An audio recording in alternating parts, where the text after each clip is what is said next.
दोस्तों नमस्कार। Novel videos में आपका एक बार फिर बहुत-बहुत स्वागत है और हाज़िर हूँ मैं आपके लिए इंश्योरेंस एग्ज़ाम को लेकर के मॉक टेस्ट का अगला वीडियो। चलिए स्टार्ट करते हैं अपने पहले क्वेश्चन से। निम्न में से कौन-सा दबाव का एक उदाहरण है? यानी जो प्रेशर बनाया जा रहा है किसी कस्टमर के ऊपर, उसमें से ऑप्शंस आपको बताना है।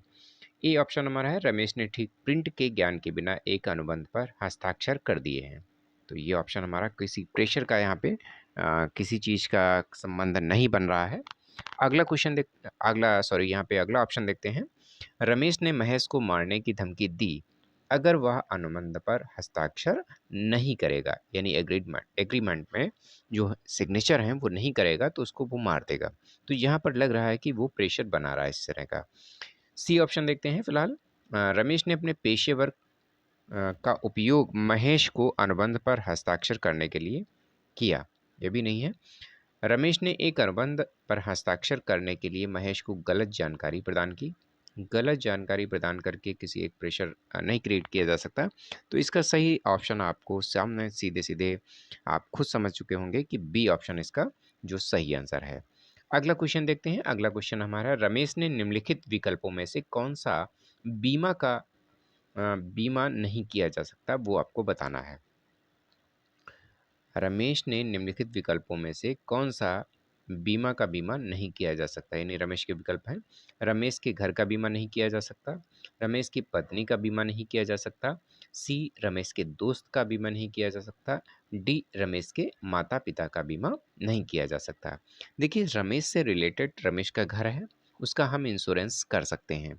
रमेश की पत्नी का भी इंश्योरेंस किया जा सकता है और रमेश के माता-पिता का भी किया जा सकता है, यानी वो फैमिली में आ जाएँगे, तो उनका भी हम इंश्योरेंस कर सकते हैं। बट रमेश के दोस्त का इंश्योरेंस बीमा कंपनी द्वारा नहीं किया जा सकता, जो रमेश के विकल्प हैं उनमें से। तो यहाँ पर सी ऑप्शन जो है वो हमारा सही है, यानी रमेश के दोस्त का बीमा नहीं किया जा सकता। अगला क्वेश्चन देखते हैं। अगला क्वेश्चन है, एक मान्य अनुबंध का कौन-सा तत्व प्रीमियम से संबंधित होता है? एक मान्य अनुबंध जो है उसका कौन-सा तत्व प्रीमियम से संबंधित होता है? ए प्रस्ताव और स्वीकृति, बी विचार, सी स्वतंत्र सहमति और डी अनुबंध की पार्टियों की क्षमता। ये आपको यहाँ पे बताना है। तो इसका जो आंसर रहेगा वो रहेगा आपका विचार, यानी बी ऑप्शन जो है हमारा सही है। एक अनुबंध का कौन-सा तत्व प्रीमियम से संबंधित होता है, यानी विचार जो है यहाँ पर इससे रिलेटेड है। अगला क्वेश्चन देखते हैं। अगला क्वेश्चन हमारा है, गलत बयानों से संबंधित है जो किसी भी धोखाधड़ी के इरादे से बने होते हैं। यहाँ पर फिलअप करना है आपको।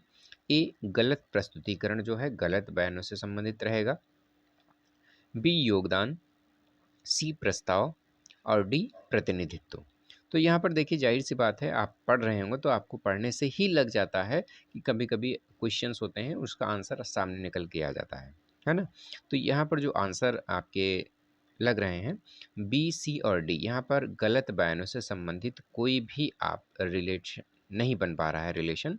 तो इसलिए ए ऑप्शन जो हमारा है वो यहाँ पर गलत प्रस्तुतिकरण ही है, इसका आंसर बन रहा है। साफ साफ स्पष्ट नज़र आ रहा है। तो यानी कि क्वेश्चन और आंसर को अगर हम 1 से 2 बार पढ़ने का प्रयास करेंगे तो हमारा जो आंसर है वो लगभग क्लियर हो जाता है, ठीक है। यानी 50% तो हो ही जाता है। यानी इसमें से 4 ऑप्शन अगर आपको दिए गए हैं, तो 4 ऑप्शन से 2 ऑप्शन तो बिल्कुल ही आप अलग कर दीजिए, बिल्कुल ही ऑप्शन मैच नहीं करते हैं और फिर बचते हैं आपके 2 ऑप्शन।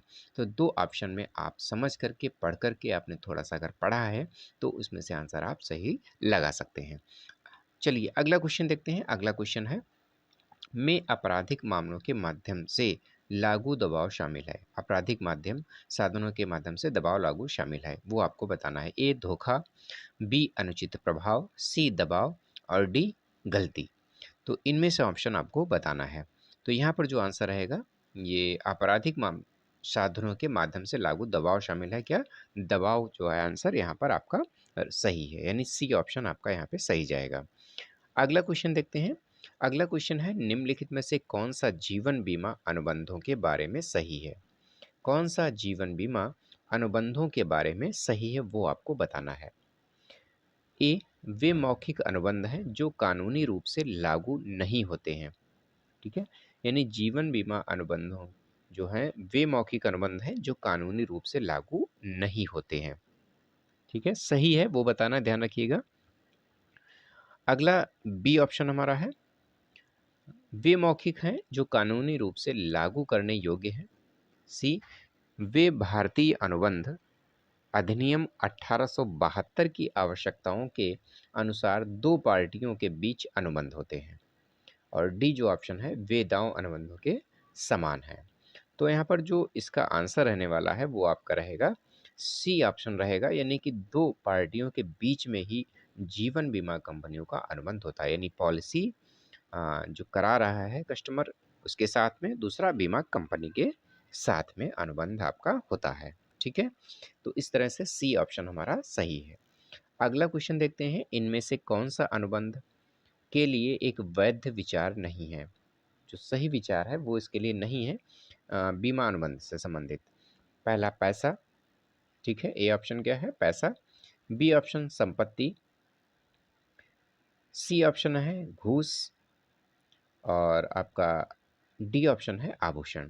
देखिए बीमा अनुबंध के लिए आपका पैसा यानी पैसा आपके घर में है तो उसका भी अनुबंध में जिक्र करेंगे। इतनी संपत्ति आपके पास है, दूसरा संपत्ति तो आए ही आएगी। और सी घूस एक अलग लग रहा है यहाँ पर, और डी ऑप्शन है आभूषण। तो अगर बीमा कर रहे हैं तो सभी चीज़ें बीमा अनुबंध के रूप में आ सकती हैं, बट यहाँ पर जो घूस है, ठीक है, रिश्वत है ना, ये चीज़ आपकी बीमा अनुबंध के लिए एक वैध विचार के रूप में नहीं आएगा। ठीक है, तो हमारा सी ऑप्शन यहाँ पर सही है। अगला क्वेश्चन देखते हैं दोस्तों।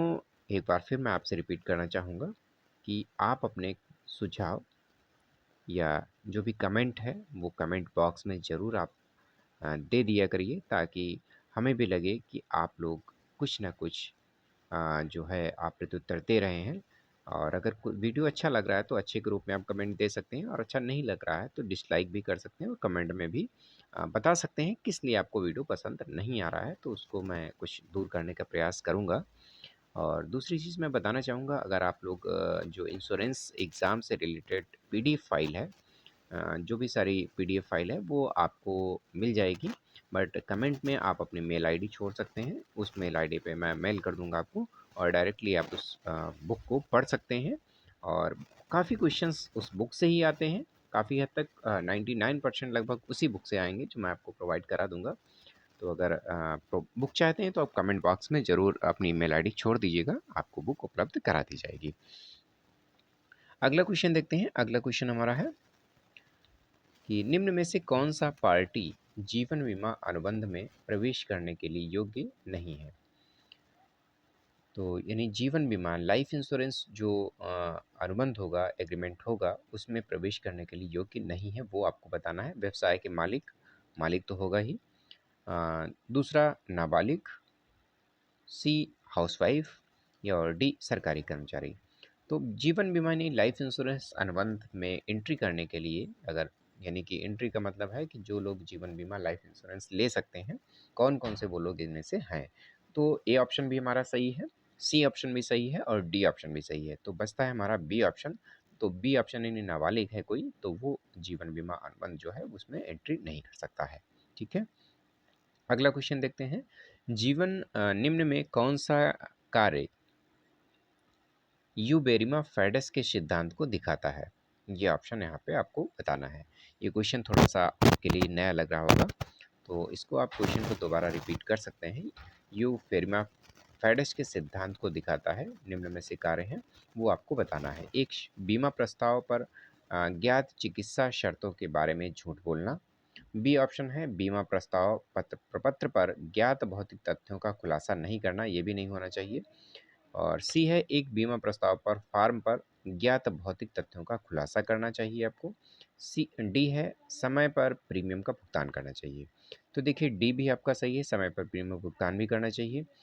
और सी एक बीमा प्रस्ताव फॉर्म पर ज्ञात भौतिक तथ्यों का खुलासा करना चाहिए।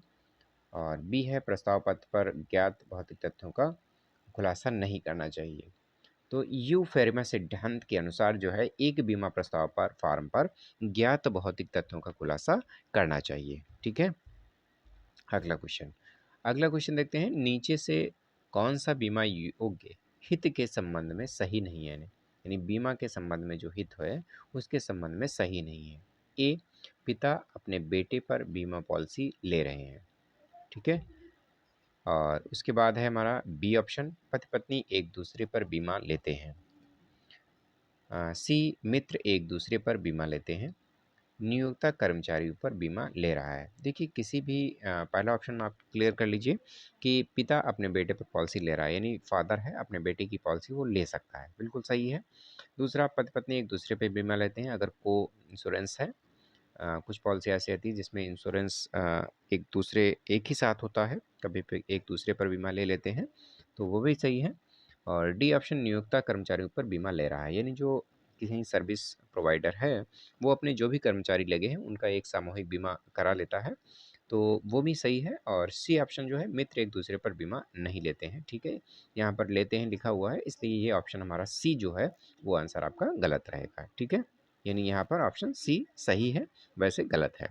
अगला क्वेश्चन, जीवन बीमा के मामले में बीमा योग्य हित के लिए कब आवश्यक है?